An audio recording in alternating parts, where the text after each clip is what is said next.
call to order for the Bartlett Economic Development Commission meeting of March 9th, 2015.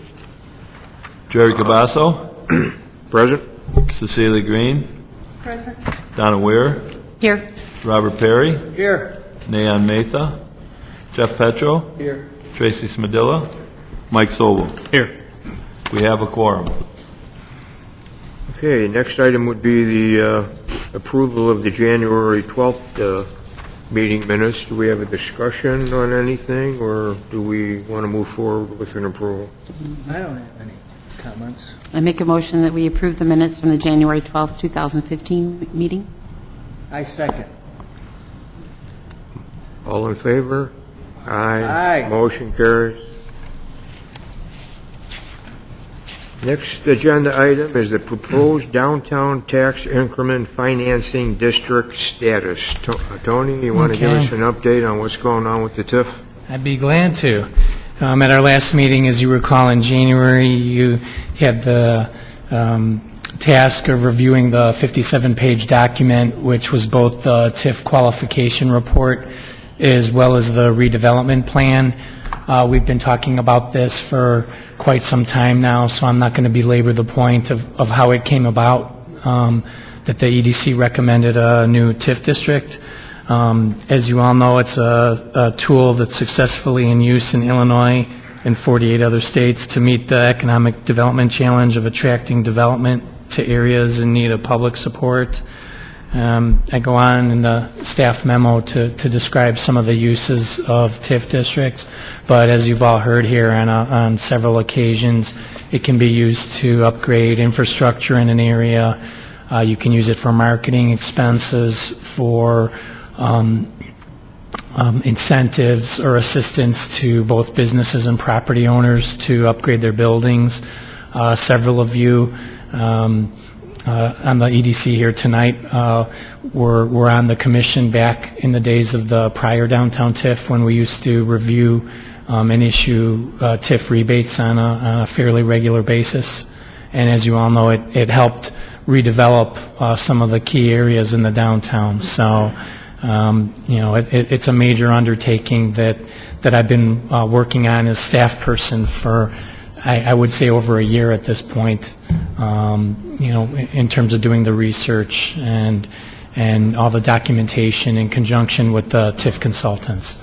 Also remind you, the TIF consultants we retained, they're the firm of Kane McKenna and Associates.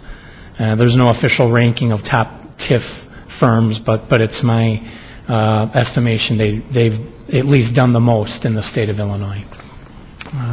So anyhow, properties that may benefit from this new downtown TIF include the former Lucky Jack's property we were just talking about a little bit at 121 Railroad, the former Tri-County Insurance Building that's just a little bit south of here, 370 South Main Street. The largest shopping center in the downtown area is Bartlett Plaza, known as Gorski's Plaza. Also could certainly benefit from some TIF dollars in the future, and many of the other buildings and businesses in the TIF district as well. I'm not going to rattle them off here one by one, but there's numerous buildings in the TIF district. As you saw in the report last month, they're characterized as being older and showing various, in various degrees of being in decline or obsolescence or some dilapidation. They documented over 20% vacancy rate in the downtown area. I think it was about 25%. So the TIF status was after the January EDC meeting. As you recall, you made a recommendation to the village board in terms of encouraging them to proceed with the next steps that you would have to take by state statute to create a TIF district in Illinois. And the next two steps are to convene what they call a joint review board, and then after that to hold a public hearing on the matter. The joint review board is essentially a temporary board comprised of representatives of any and all taxing districts that are affected by the TIF district in question. So it includes the village, the county, the township, school district, library, parks, park district, if I didn't say them. So all the taxing districts they're not obligated to, but they are able to send one representative to sit on the joint review board, also and a public member, I might add, who would review the TIF and then make a recommendation to the village board.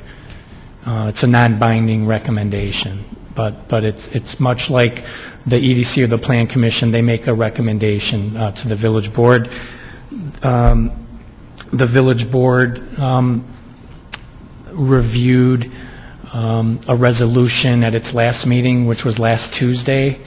You have to pass a resolution to do a joint review board and a public hearing.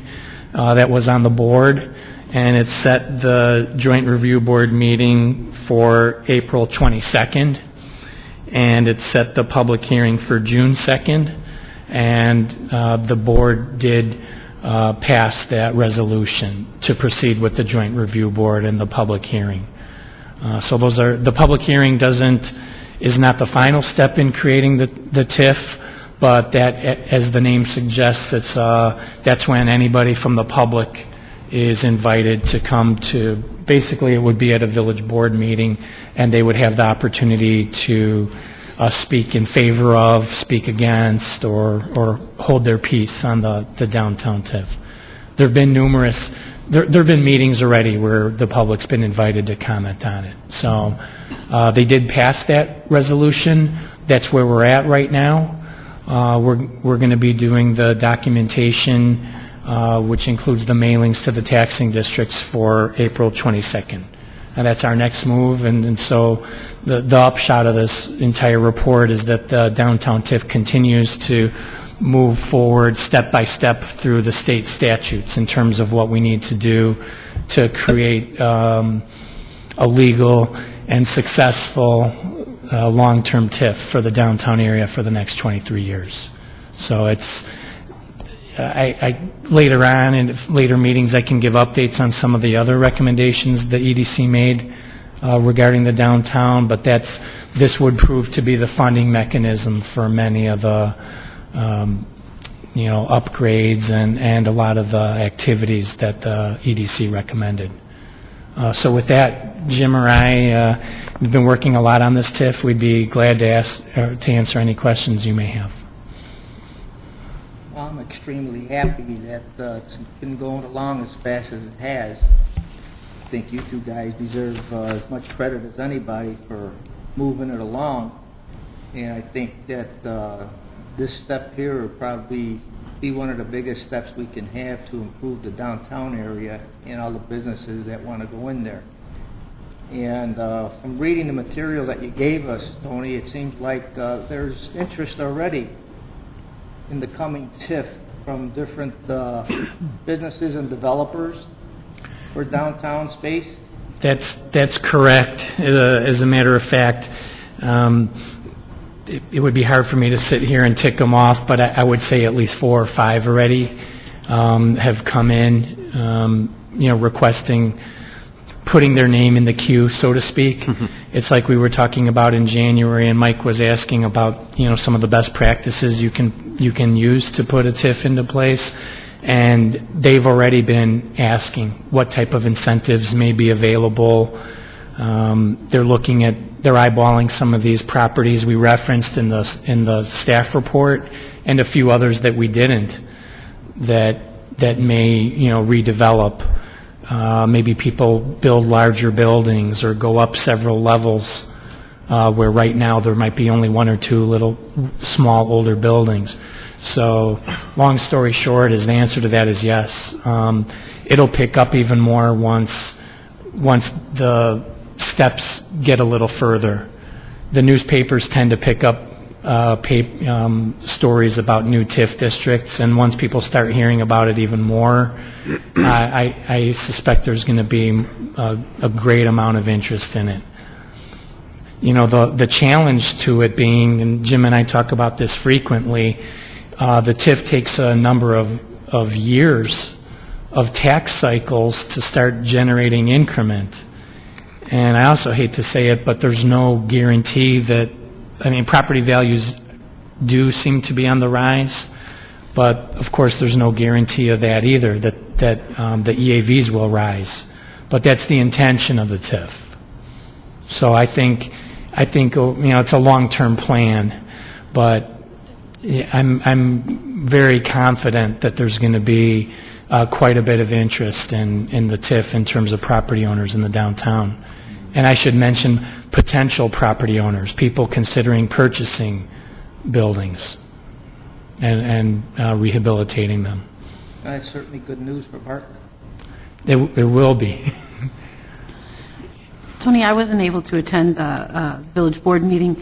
When they were discussing the TIF, last time it was a maximum of 30,000. Are there plans to keep it at that same level, or are there any discussions about increasing the cap? There haven't really been discussions on the specifics in that. When does that part happen? Well, really, from my understanding, I've never put together a program like that, a TIF rebate program, but that would be following the creation of the TIF. You need to set some parameters because there's, just for an example, this is purely an example, somebody might want to redevelop the entire Bartlett Plaza, which would take several $1 million, and that could gobble up all the increment for a number of years. Some towns and some municipalities with TIF districts, they negotiate each one separately redevelopment agreements. So it might be different for Bartlett Plaza than it might be for Lucky Jack's. But in terms of coming up with a set program, in terms of a rebate program, I would think that would ultimately be referred to the Economic Development Commission for creation. And I've done, over the years, going back to 2010, as you recall from being on the EDC, when there were 6 months of meetings regarding extending the TIF for 1 year, I probably researched 25 different towns, and a vast majority of them rebate 50%. But they don't all go up to 30,000. Some of them will go up to 10,000. Some towns go up to 50,000.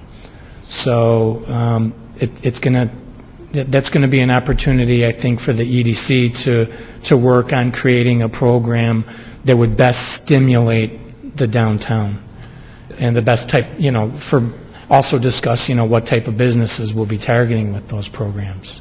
So that hasn't really, Jim's going to say. It'll be similar to, and I don't know if, I think Jerry, and you probably were on it, Donna, when we came in and we increased the rebate program. It'd be kind of similar to that. We'd run it, we'd present it to you in a format where it'd just be, here's what we're thinking in terms of the rebate, the percentage. We'll probably expand it to, originally it was code compliance, and then we went code compliance and aesthetics. I think we want to add signage to it, be more build out. Flexible on the build out rather than just limited to code compliance type of work. So as Tony said, it'll probably come to you for a review and then your recommendation to the board to adopt like the formal parameters. Right. And then, we'll just, we'll put it out there for people. And I think, just like anything else, we'll do a budget every year, include so much in the budget, what we think, how many rebates we're going to do. We always kind of stuck to the 100,000 a year, and that stayed pretty consistent until like you said, the last year where we had a lot of money, and we were giving that out to a lot of potential users. So, to clarify, so will we not approve any rebates that are presented until we have enough money in the TIF fund to approve it, or? We can work it a couple ways, and we've talked about it with our finance department. If we have, depending on the demand, and we think there's going to be a lot of demand, there could be loans from other municipal funds, and then the TIF could pay it back with the increment. We could do it that way. Those tend to be better worked out in a redevelopment agreement for larger sums of money. A rebate program, though, I think is, if we get people who are interested in doing, like, just say a new roof or, you know, a new sign, a smaller kind of project, we probably could set aside, you know, say like $100,000 or so from a fund just for a rebate program. But we really can't operate it until we adopt the formal parameters, which will be somewhat after the TIF's created. And even if we had, say, you know, just say hypothetically, a former empty bar wanted to rehab itself, and hypothetically they came to the village and said, you know, we've got cost estimates that it's $300,000 to fix this place up to where we can open it and be successful, and our board could hypothetically enter into a redevelopment agreement that puts out a percentage of that $300,000. I don't know what it's going to be, but it could be, as Tony said, an individual rebate to one particular business. And if you're going to do that kind of big, solid project, I would do it in a redevelopment agreement, where the simple little, you know, build-outs and painting, you know, and we set up the parameters, we can bring them to you. And then, just like we ran the program before, you make your recommendation, they go back to the board, and that's more of a rebate program where they have to prove to us they've spent the money, it's spent on these items, just like you used to, the ones who are familiar with reviewing those, and we'd go over the list of here's what's eligible, here's what they paid, and you make a recommendation. But it as I've said to several of the developers, it's a lot easier for the village, so once we get a year under our belt of the increment, to know how much you're going to expect every year, and then we project that in an annual budget, which is kind of how we did it. We're going to get our demand far before that first year is coming in, I guarantee you that. And then it's a policy decision of the boards if they want to fund those projects or wait till the increment collects. My guess is it'll be a little mixed bag. You know, they'll probably say, let's fund some of the major things that we want to do so we don't lose the developers, and then as the increment builds up, then we'll do the streetscape work, then we'll do the tree plantings, the landscaping, that kind of stuff. Because there's an infrastructure component and a streetscape component to that too. So, I mean, we've got some sewers that our public works people want to replace, so. And that has to be worked. That'll probably be down the line once we collect increment for that. So that's how I think it'll work. And we'll pattern it off as we always do. We'll look at other towns that are our size. You know, some of them have pretty extensive rebate programs where they go up to 50%, and they go up to $50,000. Ours was 30,000 of 100,000, 30% of 100,000. So I thought ours was pretty generous, to be honest with you. So we'll have to look at that. Thank you. Do we have any checks and balances of some of these business owners? They come up with a figure, it's going to cost me $100,000 to fix up this place, when in reality it only cost them $75,000. Our building department usually goes in on those. They'll look at what the person's proposing to build out, and not that we're second guessing their cost estimate, but we're looking at, if they say they want to spend the money and upgrade a kitchen that's already in, they have a functioning kitchen, they want to spend the money on a kitchen, and they need a fire suppression system, our building guys are going to say, we're not paying for a kitchen until you have to include the fire suppression, the emergency exit doors, the panic hardware, those kind of electrical stuff. But if somebody gives us a higher estimate, that's why it's good for when we do the rebate. They have to prove how much they spent, and they have to provide. We collect liens, so we're knowing that they spent that money on a particular project. I mean, you remember? Robert, you weren't on when we reviewed it, but we'd sometimes have a stack of paper like that for a extensive rebate, because there's lien waivers, there's the cost estimates, all the documentation, and that's what we rely on. And then we rely on our village attorney to make sure, they hold us harmless and that kind of stuff, too. Oh, that's good to hear. Yeah, it's Well, a the pretty TIFs that- extensive. The yeah. TIFs that formally came before us for approval from the past TIF district were always fully supported by documentation. That's correct. Before we approved them. So Yeah. even if they don't spend as much as they anticipated, whatever they do spend was always supported by documentation. Yeah. So. And the EDC, as members of the EDC, many times we question Yeah. what was being submitted, and they, if we question it and then we'd continue it, they'd have to go back and get the supporting documentation. And we never approved any without lien waivers. Right, right. I That's remember the a big lot thing. a lot of landscaping rebates I don't where think we initial would estimates- ask them to come back and provide additional Yeah. I don't think information. initial estimates really have a big bearing on it. It's ultimately what they spend and what's Right. documented and supported is qualifying expenditures. Yeah, it's all in good record keeping. And in the instance where you're doing a redevelopment plan for, you're working on a redevelopment program with someone, so it's a bigger project. Do you do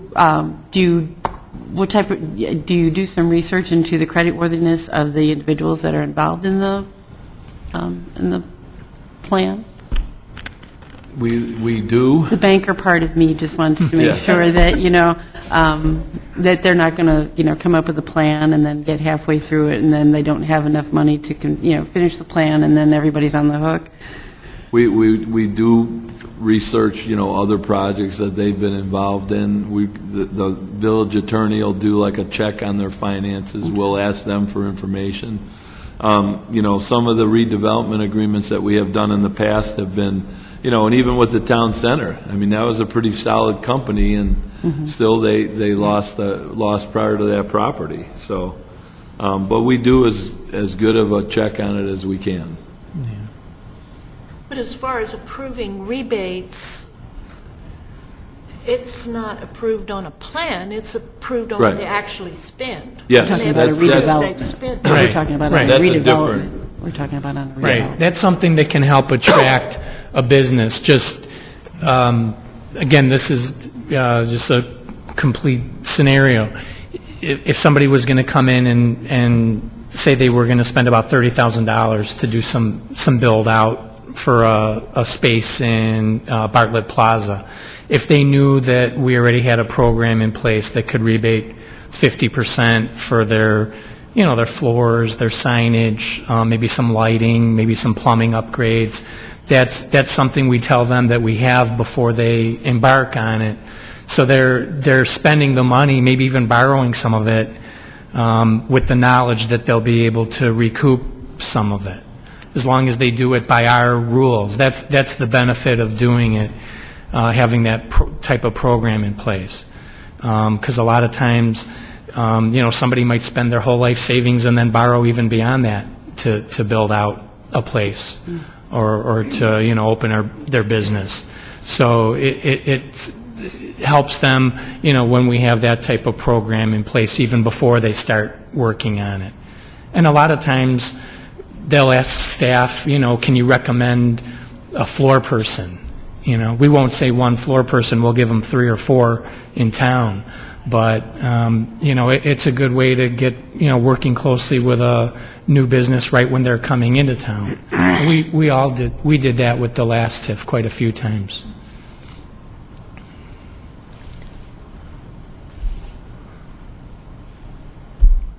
If there's no more further discussion on the TIF district, we can move on to tenant update.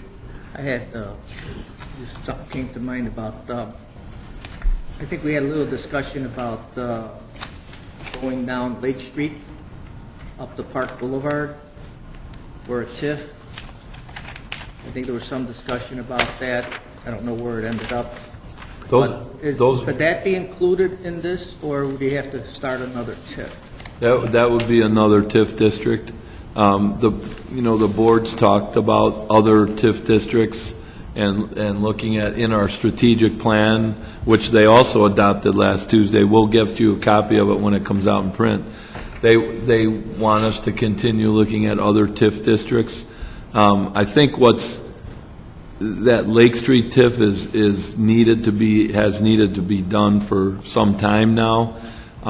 What's actually happening in terms of our TIF district that we've established on 59 and Lake, at the southwest corner of 59 and Lake, that's kind of getting a little long in the tooth.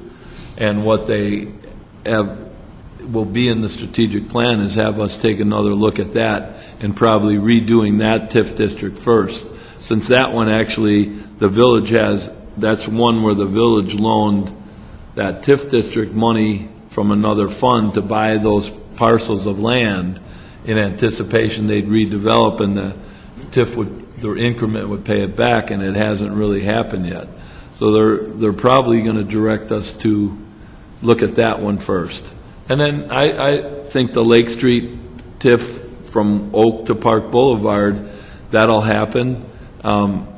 It may be a while before it happens, but I'll go on record in saying I've been asking the village to do that for the last 15 years, and we've done other things. I've been asking for 8. Other more opportune TIFs have come along, the Brewster Creek Business Park, Bluff City, all those, and those have been successful. But someday we'll do the Oakfield. I don't want to speculate on how soon, but if we get the Route 59 and Lake Street TIF redone next year, then maybe in 2 years we'd go back and redo one at Lake Street. But we'd have to those would both be new TIF districts, and they'd have to go through similar process as the one we're going through now. So. Well, right on 59 in Naperville Road, there's a new Toyota dealership opening up there, and that might be the first of a couple of them. Right. That would be perfect. Right on Lake Street. I mean, they love the location, because I don't know how many cars go by there, but there's quite a few. That's a good example of what we might end up losing if we don't do that Lake Street TIF. Because we would take the TIF would go from the 59 and Lake that we have now only goes up to the Cadillac Ranch, Yeah. just east of the Cadillac Ranch. Or maybe even one parcel East of Horizon. East of Horizon Drive. If we redid the TIF, we would go all the way out to the church, and then we'd jump across the street to take the piece that's used to be the old RV center across the street that we have. And then we'd be in a position that if somebody came and wanted to put another dealership up there, we'd have the TIF to be able to fund the infrastructure and make that palatable. And that's kind of the thinking that we have with that redoing the 59 and Lake Street one. So I think that would be perfect for another dealer to go in there. Yeah, we lost that car dealer. He looked at that Able RV Center, and Tony talked to him, and he looked at it, and we weren't really in a position, because it's still on septic and well. We weren't in a position to even offer him the ability to extend the water and sewer across the street. Hindsight's 20/20, but years ago, the Able RV owner came to us and asked us to extend the water and sewer across the street for him. I just happened to find the cost estimate, and it was like, at that time, it was like $150,000, and the board decided not to do it. If we would have had it there, it would have been a little different story. But at that time, he was still in business and was still thriving. I'm talking, 10 years ago or more, they asked us to do it. Before they even put that in now, it'd probably be twice as much. Oh yeah, I bet it would be. It was even before we created a TIF district there. That's how long ago it was. And we did cost estimates. He came to us, and he's, hindsight, we should have said, yeah, we'll do it. But we didn't really have a funding mechanism other than our capital budget. And it was a big project back then, so I think we'll redo the TIF, and then we'll be in a position to at least provide infrastructure. And then there's some property to the west that's close to that church that's commercially zoned that could be developed, as well as the existing RV dealer that's there. He does a pretty good business, and he likes Bartlett, so we just approved another expansion plan for his storage facility and repair shop. So we'll see. There's lots going on now that development's on the uptake. Well, I think that's a good argument for having a TIF. Yeah, exactly. And we hope that you'll keep making that argument when we bring it back to you and ask for your recommendation on that one. So God willing. Yeah. So.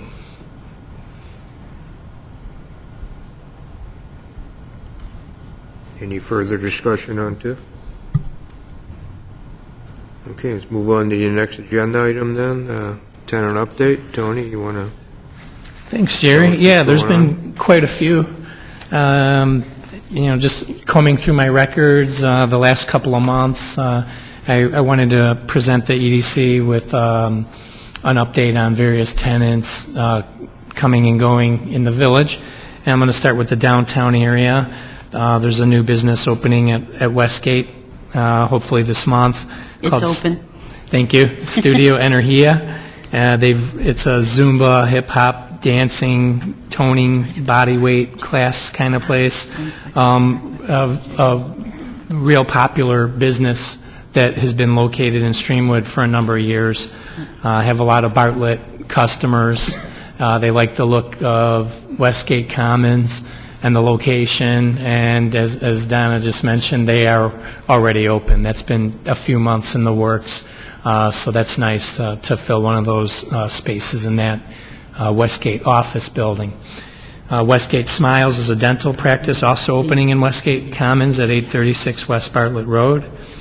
Town and Country Gardens is at 154 Bartlett Plaza, and you all recall that the Laurel Engelman came to the EDC about a year ago to describe some of the challenges she has in terms of competing with online businesses, and how some of them weren't even located in the village but would have a name like Bartlett Flowers or something like that online. Anyhow, what they've done is Town and Country Gardens is acquiring and merging Flowers by Christine. That's the flower shop that's been right in the middle of the Brewster Creek Shopping Plaza for many years. Ms. Engelman, as I said, she described her challenges with the flower business about a year ago. So, unfortunately, the Bartlett Plaza location will be vacated. That's going to be another one that I'm adding to the commercial space inventory. I don't know when the exact date is. Donna might know, but I know she said she wanted to get through a couple of the big holidays first. By the end of March. End of March, thank you. It's pretty empty. Yeah. Big news at Route 59 in Stearns. AutoZone has opened in the Stearns Crossing Shopping Center. You all remember the Hallmark store was in that space for many years. And also, AutoZone is bigger than the space that the Hallmark store has. The tanning salon moved out by mutual agreement between the salon owner and the shopping center owner. And so AutoZone didn't take that entire space, but a fairly large portion of it. I did some research after meeting with them several times. It's not an exact number, but the average AutoZone out of the many hundreds of AutoZones generates about $2 million in total sales. So that was exciting because I tell you about these ICSC shows that I frequent, and there is one later this month. And I've probably gone up to the 4 auto parts stores that have participated in those shows. O'Reilly's and AutoZone, and there's a few others out there, Pep Boys, I think. And year after year after year, going up to them and telling them, we're a town that needs an auto parts store. Some towns have dozens of them. We didn't have any. So that's good to have that in town. Dollar Tree is working on a space. This one will be located at 850 South Route 59. This is going into the space that was previously occupied by Tuesday Morning in the Bartlett Commons Shopping Plaza. This was another deal that took well over 6 months of negotiations back and forth between the owner and the Dollar Tree people. As you know, that's a publicly traded national corporation, so they have their own parameters that they insist on in a lease. And I wasn't privy to the lease negotiations, but many of us know the owners of that center, Nico Scardino and his father Paul. So they went back and forth quite a few times trying to secure the Dollar Tree for that space. Did a quick little research today. Found much like AutoZone, their typical sales for a Dollar Tree store that size should be about $1.8 million. I'm not real familiar with them, but it says they have over 5,000 stores. Dollar Tree's been the one acquiring the other dollar stores, so buying Family Dollar. And not every one of their items is $1 exactly, but they're the closest to it that you can get to any dollar store. Everything's not going to be $4 or $5. It's mostly going to be $1 there. So that should be coming in also this spring. Right next door to that, Smoke and Barbecue Pit, or shall I say Smoke and Pit Barbecue, is coming to 892 South Route 59, and that's Nico Scardino, who previously owned and operated Nico Dino's at that same space. A lot of people have been asking, when that's officially opening. There have been several delays, and last I've been told it should be open sometime this month. That's what we're hoping for, and that's what Mr. Scardino's opening for. Shelby's Place is a video gaming cafe concept and will be opening soon at 801 South Route 59. That's in the other portion of Brewster Creek Shopping Center that years ago used to be Blockbuster Video. The Sherwin-Williams store took most of that space, and then the remaining space now is going to be utilized by Shelby's Place. This isn't a business that is coming in, but is the most frequently asked question about business in the town, and there is nobody pursuing the Dominic space at this time. Staff, myself, I'm working with 9 other communities that have vacant Dominic stores. We've met twice, and what we're very close to doing is we basically have finished a joint marketing piece and compiled a list of retailers, grocers and non-grocers, that we're going to send that to. And that's going to be coming up, in the next month or two. We're going to start sending that out. On Army Trail Road, I had mentioned to Robert, the Papa Severios at 1087 West Army Trail Road has closed. That's located next to O'Hare's Pub in the Bartlett Square Shopping Plaza. And the owners of the center are now seeking a restaurateur to open a new business at that location. They did something, the owners themselves are very proactive, and the son, it's a father and son that own that center, and the son is a broker, a restaurant broker himself. And they had a meeting of the Chicago Restaurant Brokers Association on February 12th, which I was invited to, and went over there, and so they had at least 15 or 20 brokers who specialize in restaurants over there looking at the space. So we're hopeful that somebody leases that real soon. Moving on to County Farm Road, the BP gas station at the corner of Stearns and County Farm Road has added a drive-through Dunkin' Donuts and Subway sandwich addition to their building. Moving over to Brewster Creek Business Park, this was mentioned at the January meeting, but here it is in writing. Creative Works has expanded into a 400,000 square foot facility at 1350 Munger.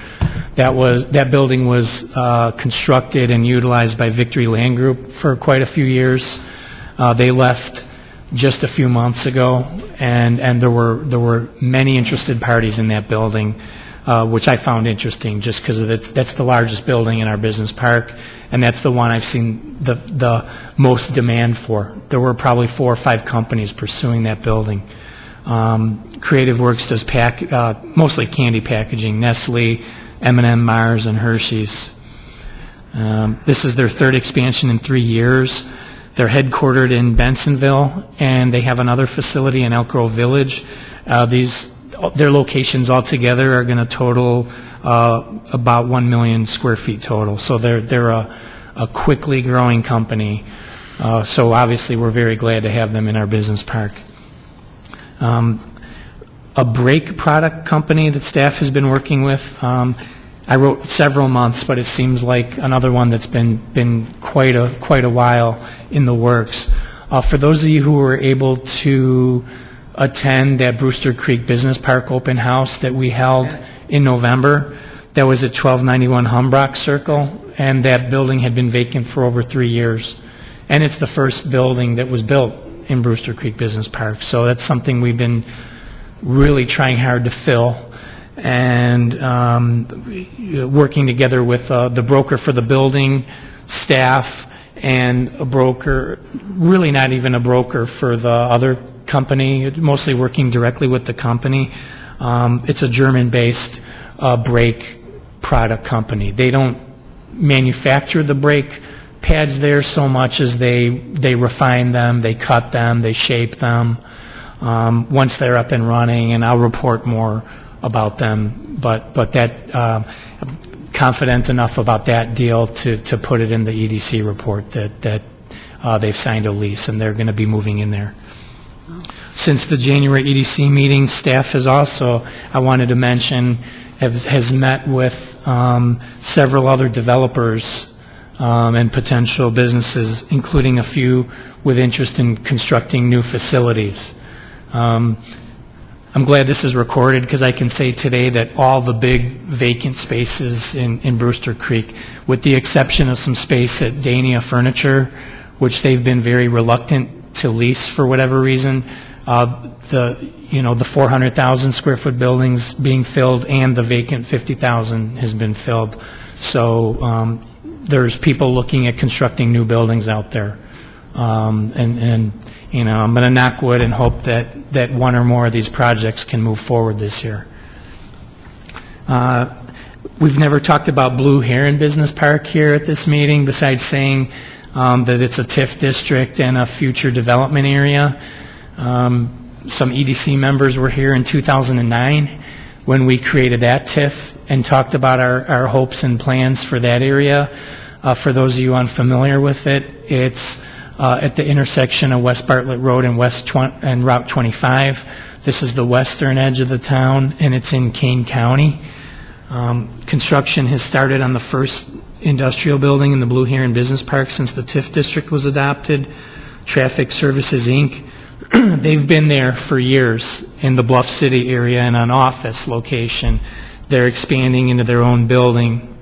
Let's see, the address is going to be 2260 Southwind Boulevard, is where they have been. And they're constructing a new 12,044 square foot building with expansion ability up to 23,500 square feet. I've got I think it's Miles Parkway. Thank you, Jim. Yeah, Miles Parkway. I couldn't find it except for the name on the building permit. The framing was completed several months ago. Due to this very harsh climate where we live and the winter we've had, they were not able to work on it in February or January for that matter. So I have a picture here.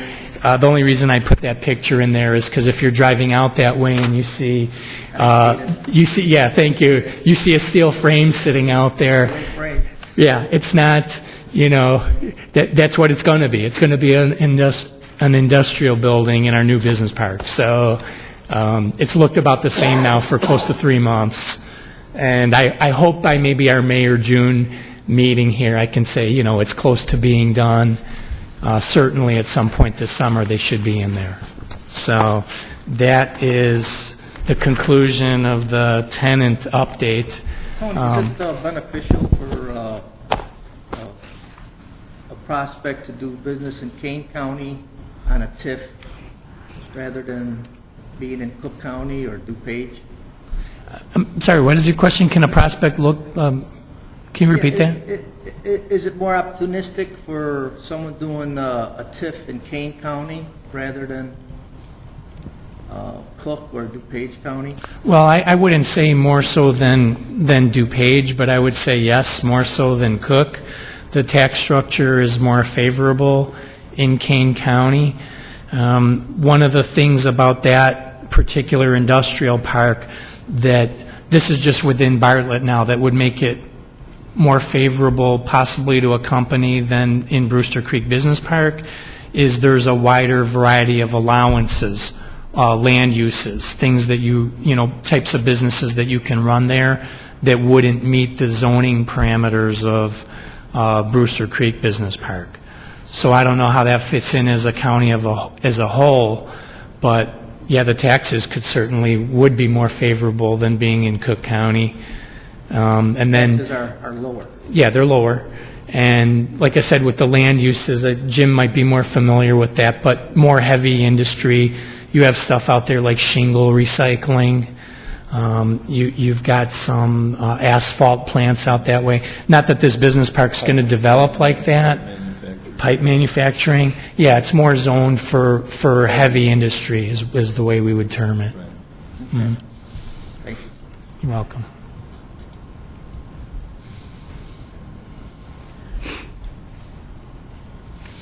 Okay, move on to the next agenda item, which would be the new tabletop display that will be used at the trade shows that Thank you. Tony Please goes fold it to out. frequently. Please fold it out, and that's the staff memo is self-explanatory.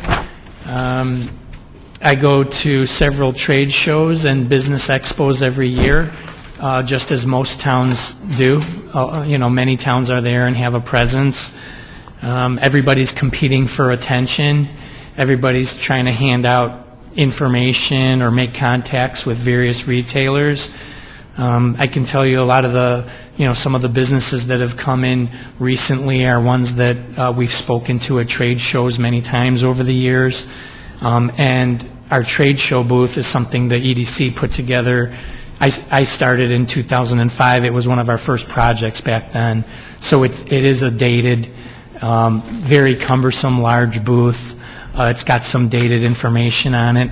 So and I've been working on this with Mike, so we're looking at getting a smaller tabletop display, something that could fit on a table about the size of where Jim and I are sitting, and fold it out very quickly and break it down very quickly, and not something that's going to have a whole gigantic list of specific numbers, but just generalities, so you can see 40,000 residents and growing, home to Brewster Creek, Bluff City, and Blue Heron Business Park, historic downtown business district, nationally ranked safe community, and proactive business-friendly leadership.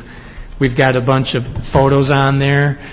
You could never depict all of Bartlett even in this amount of photos, but we felt that putting Brewster Creek on there was important, and Villa Olivia and the gazebo, train station, a couple of our restaurants.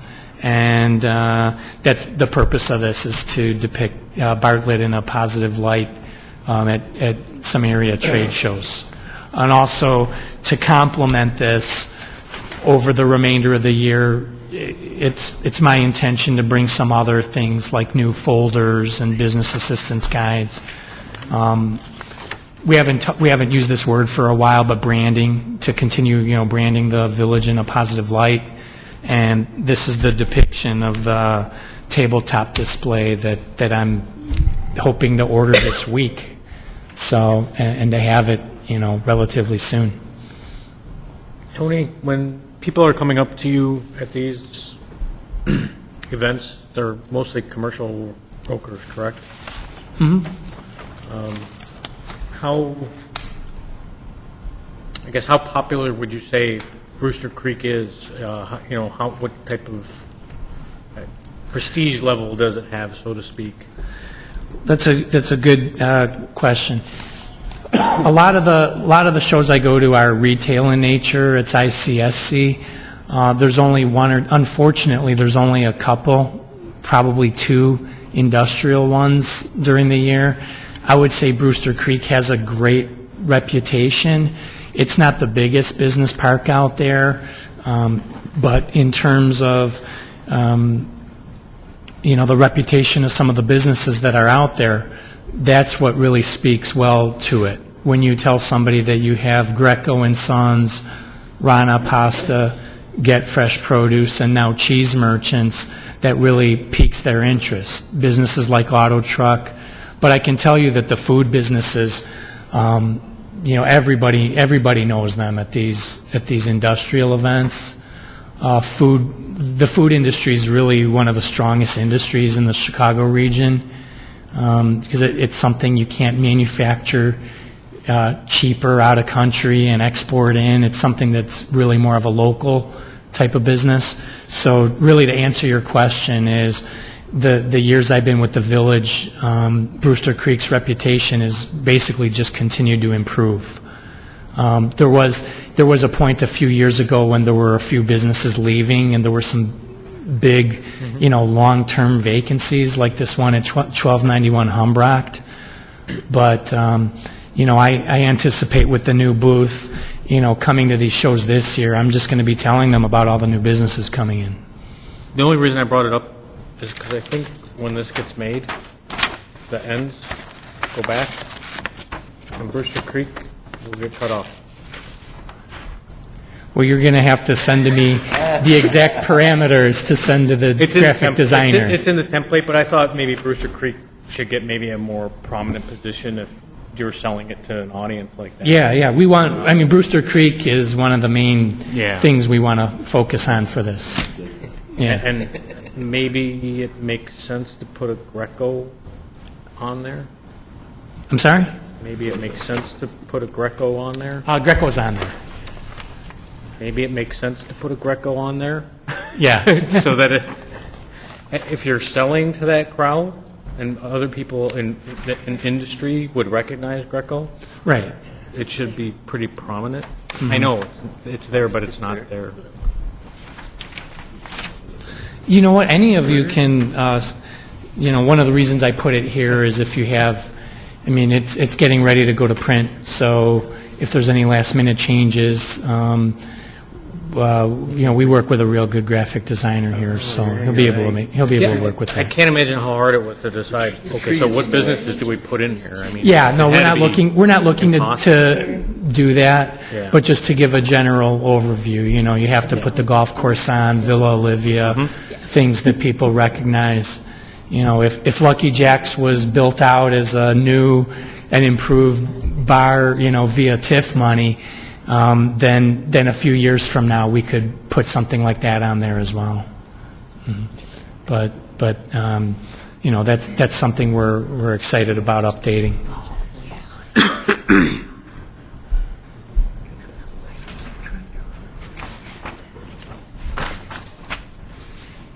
I got a question. Sure.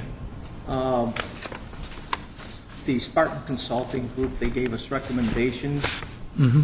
And I think me and Mike were the first ones to go there and talk to them about that. I have not seen what the recommendations were. I don't know if the other commissioners have seen them, but I haven't gotten a copy. Are you referring to they made a presentation a few months ago, about an hour and a half? Yeah. Did a presentation to us? Oh, no, I wasn't here. Oh, yeah, it was one of the... Okay. I can send that to you. Last October. Wasn't it? Yeah. I don't remember what month it was. Yeah. I have that. I can bring that. Is he talking about the Spartan group? Yeah. Yes. Yeah, I never got the full study either, just what he presented here. There was a lot Okay. of other research and documents that only those that were in a smaller meeting got. Okay. We'll send it to you. There was a link they sent us to. They did a year-end report for their school project. Oh. So we got, I think. Yeah, see, I never seen that. I think they were originally included in the packet the night they came to Right. make their presentation, wasn't it? Right. It was in the, yeah, he sent it a few days before, and it was in the, it was a pretty big document, so we'll send that. That would be a good, it would be good to revisit some of those recommendations.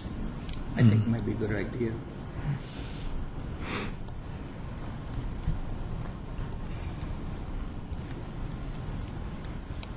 Okay, we have new business to discuss now, which may include a visit from Fox News.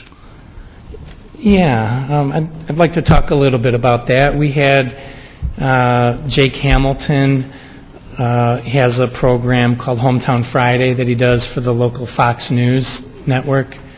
And I learned of this from my colleague or my counterpart at the Village of Glen Ellen a few weeks ago, and then got into contact with him.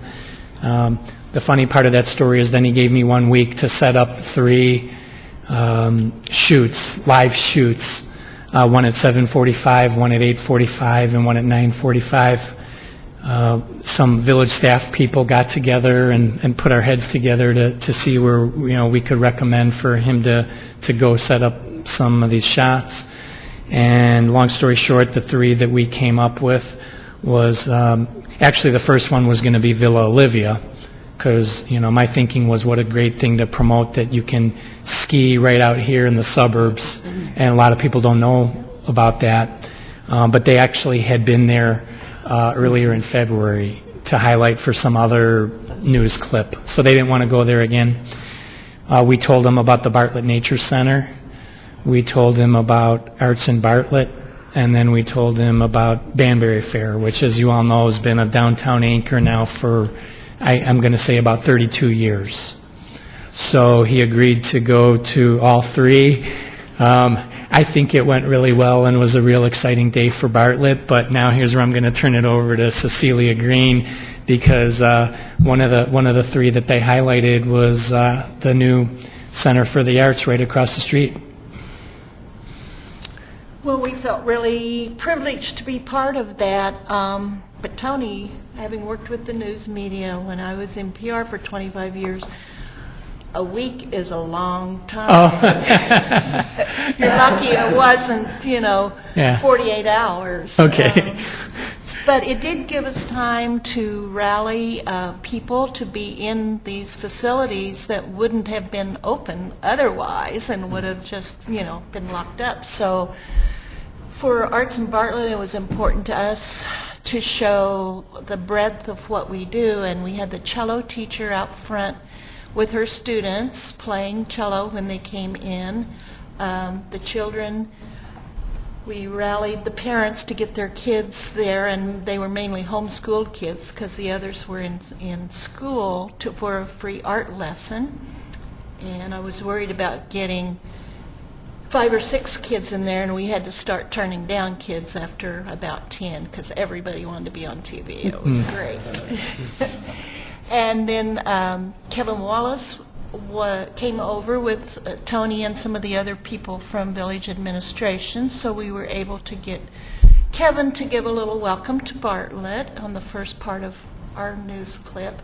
I think some of the rest of us were surprised it wasn't longer. It was like a minute and a half or was 2 real minutes quick. at each location. So that was like what we call news light.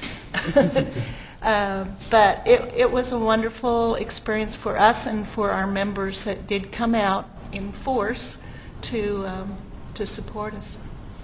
Yeah, I thought all 3 went well, and one of the things Jake told me was to make sure that to get a lot of people there and make it look real, exciting, and I felt a lot of stress trying to make sure that people would be at the nature center, and then he called me at 6:30 in the morning and actually said they were going to go on earlier.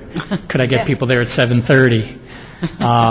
So that one, it actually worked out okay.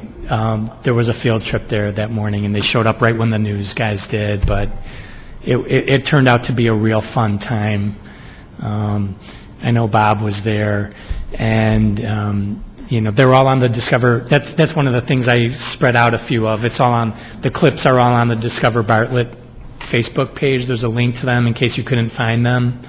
And they've been getting, you can see on those printouts, they've been getting a lot of views and a lot of likes, and I'd like to get out some similar news thing in the future, in the coming months, in the spring.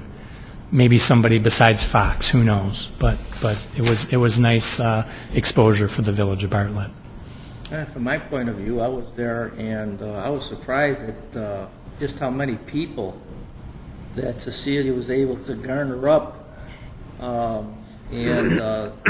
walked in there was 3 musicians playing on their musical instruments, and there's a little kid there, and so on in each space, and just people everywhere enjoying themselves. We had coffee in for people who wanted coffee in, and it was nice to see. I think it was great, Tony, that you had something like that done. I'm sure there were a lot of people that seen that piece on TV. I know it ran at noon, and it was on earlier at 9 or 9:30. Right. Did they send you a video clip of it or anything like that? They did, and I just saw those on the Fox News website, and I never did see the one at noon. They said they were driving around taking footage of other businesses too. Yeah, I really wanted to see that. Yeah, I saw it. Yeah. I'm hoping somebody has recorded it and can send I it. recorded it, but here's the thing, and I'm not very tech savvy. Yeah. In the old days, you had it on a VCR tape. Now, where is it? Right. How do you download it? Right. They probably are recording in digital cameras, and they might maybe make it available. Because I was thinking about your display. You got a little. The only way I've been able to do that, and I've done it when other people I know have been on TV, is you just stand there with your own video camera on the screen while it's playing after you've recorded it, and you record it that way. That's the only way I've been able to figure it out. Now they can make the raw data available to you wanted to. Maybe. I'm saying if they want. My daughter, she went to Columbia, downtown college. Yeah. They'd get data electronically, and there would be their project. They have to edit and stuff like that together, story and stuff like that. Do you know what business? I think my son actually recorded Do you know what businesses they feed? the morning At 12 version. o'clock? It was just a montage, little snippets of everything, and then it shows downtown, like from the old depot. Well, they all looked good, from the view that we were everybody in Village Hall was watching it. We watched all the segments, and they all went well. The Banbury Fair one kind of got cut off at the end because he had a bad feed, but we saw you, Robert, and Cecilia, and the kids, and the snake that at the Nature Center was a big hit, so it was. I hope I didn't scare anybody. Yeah. No, it was well received, and Tony did a good job setting that up, so everybody was happy with it. It's a lot of effort, I know. Thanks, Tony. You're welcome. I've got 2 more quick items under new business. One is that you probably have all heard Radio Shack is closing 1,784 stores. I did research. I went to the list that they have, and so this is an announcement that the Bartlett Radio Shack is not closing. I'm going to put an asterisk next to it because they're going to do probably a few rounds of them. But I was told that the Bartlett store is not closing. I reached out to their real estate people. They're closing Bloomingdale, South Elgin, Wheaton, West Dundee, and Schaumburg in this area, but they're not closing the Bartlett store. So I wanted to. I'm gonna get over. I'm sorry. Yes. Oh. Radio Shack is still going to exist for. I thought they were going to transition them all over to Some of them. And then a whole bunch more are going to become GameStops. I read last week GameStop has taken over the leases of several hundred of them. But anyway, Radio Shack is staying open. And then the last thing I wanted to point out, I put in front of you tonight the Metra ridership numbers. I've mentioned before, when our whole downtown brainstorm session started a year and a half ago, one of the things that came up was, the number of riders at the Metro station and how much is it actually.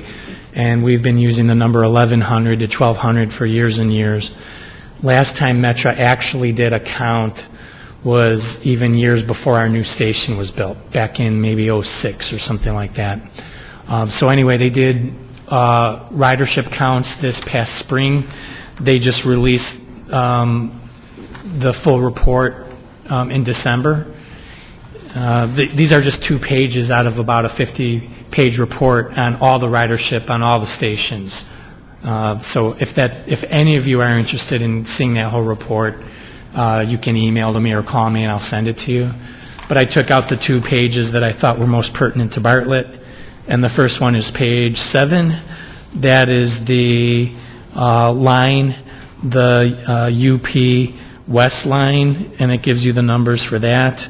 You can see Bartlett's the 4th station in terms of ridership. Schaumburg, of course, is always the busiest one. Hanover Park is 2nd. Roselle's 3rd. And then Bartlett had 1,081 on, 1,062 off. And then the other page that I included, there was a list of all the stations in order of what they consider the total ridership number. There's 236 stations. Non-downtown stations. There's 236 of them.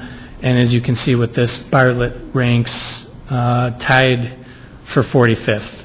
And the number that they give us for ridership, average ridership per day is 1,081. So now we at least have an exact number when we talk about, what type of impact the Metro station has on our core downtown. It's basically 1,000 people per day coming and going, close to 1,100. So you can see the number has grown only by plus 17 since 2006. So basically the ridership has remained the same over the past 8 years. And it's just something that's good to know in case anybody ever asks staff or any one of you, how many riders per day come in and out of that station. So just wanted to point that out to the EDC.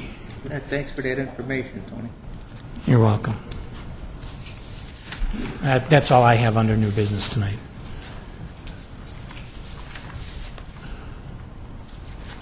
Well, that appears to conclude our new business discussion. We can move on to the next agenda item, which is adjournment. Do we have a motion to adjourn? I motion we adjourn. Do you have a second? I second. Meeting is adjourned.